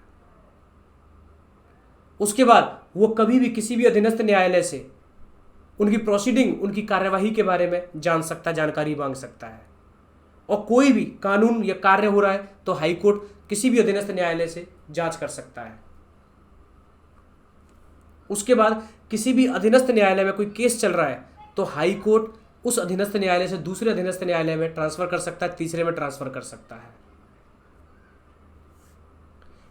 और it can inquire into the record और other connected document of any subordinate court. किसी भी अधीनस्थ न्यायालय से जुड़े हुए किसी भी रिकॉर्ड को मांग सकता है, केस ट्रांसफर कर सकता है, इनको याद रखना। उसके बाद हाई कोर्ट में ये प्रशासनिक अधिकारी को नियुक्त करता है जो वेतन भत्ते और उनके जो वेतन भत्ते और जो भी चीज़ें होंगी उनको डिटरमाइन करेगा, निश्चित करेगा। हाई कोर्ट के पास जुडिशियल रिव्यू की शक्ति है। राज्य विधानमंडल ने, स्टेट ने कोई कानून बना दिया जो संविधान का उल्लंघन कर रहा है, मौलिक अधिकारों का उल्लंघन कर रहा है, तो उस केस में जुडिशियल रिव्यू का सहारा ले सकता है। उसके बाद हाई कोर्ट डिसीजन दे सकता है कोई भी अध्यादेश या कोई भी कानून असंवैधानिक है तो उसके खिलाफ भी वो दे सकता है। अगर बात करें इलाहाबाद हाई कोर्ट की तो इलाहाबाद हाई कोर्ट में सबसे ज़्यादा जज रह चुके हैं, जिसमें 97 न्यायाधीश है, और सिक्किम हाई कोर्ट में सबसे कम 3 न्यायाधीश है। क्लियर हुआ? तो ये था हाई कोर्ट और वो था सुप्रीम कोर्ट। सुप्रीम कोर्ट बहुत महत्वपूर्ण है, हाई कोर्ट को भी एक बार देख लेना, बहुत ही इंपॉर्टेंट है। तो लाइक शेयर सब्सक्राइब करते रहिए, बहुत इंपॉर्टेंट है। तो आज मैं आपकी क्लास समाप्त कराने जा रहा हूँ। जो भी कुछ सब टॉपिक्स बचे हैं उनके आपको शशांक IAS एप्लीकेशन पर, आप एप्लीकेशन देख सकते हो, शशांक IAS एप्लीकेशन पर जाकर PDF डाउनलोड कर सकते हो। अभी कुछ दिनों में PDF भी अपलोड करा दी जाएगी। तो जो सब टॉपिक्स बचे हैं उनकी PDF आप शशांक IAS एप्लीकेशन से डाउनलोड कर सकते हो। तो आज ही शशांक IAS एप्लीकेशन डाउनलोड करो प्ले स्टोर से, और आप केवल 799 में Indian polity and constitution UPSC prelim, state PSC और किसी भी स्टेट के एग्जाम के लिए बहुत महत्वपूर्ण है, केवल 799 में। शशांक सर हिस्ट्री 999 में। तो आज हम पूरा सिलेबस कंप्लीट कर रहे हैं, और सबसे पहले मैं विद्यार्थियों से बताऊंगा कि केवल मैं 30 से 40 क्लास में भी समाप्त कर सकता था, लेकिन क्योंकि कुछ विद्यार्थी हमारी एप्लीकेशन पर पढ़ने वाले हैं, बहुत मेहनत करते हैं, तो इसी की वजह से ये क्लास 80 से 85 खींची गई है। करीब करीब 75 से 85 के बीच क्लास हुई है टोटल। 3 महीने से लगातार क्लास चल रही है, केवल 799 रुपये में। 799, सोचिए, पूरा डिटेल पढ़ाया गया है। तो किसी भी एग्जाम में आप बैठोगे तो आपको लगेगा हाँ पढ़ाया है। तो आपके साथ मेहनत की, बहुत मज़ा आया, और अब हम आपसे विदा लेते हैं। चैनल को प्रमोट कीजिए और ज़्यादा से ज़्यादा बच्चों तक पहुंचाइए। और शशांक सर के प्लेटफॉर्म बहुत ही बढ़िया प्लेटफॉर्म है, इतनी कम फीस में आपको पढ़ाया गया। शशांक सर को मैं फिर धन्यवाद देना चाहूँगा कि आप बुलाया और आप लोगों के लिए इतना बड़ा योगदान करवाया। दूसरी बात कि अब मैं आगे भी आपसे जुड़ा रहूँगा, समय समय पर प्रश्न उत्तरी या अलग अलग कार्यक्रम के द्वारा आपके साथ मुलाकात करते रहेंगे। तो आज के लिए इतना ही। लाइक शेयर सब्सक्राइब कर दीजिए। Thank you, have a nice day. जय हिंद, जय भारत, अखंड भारत।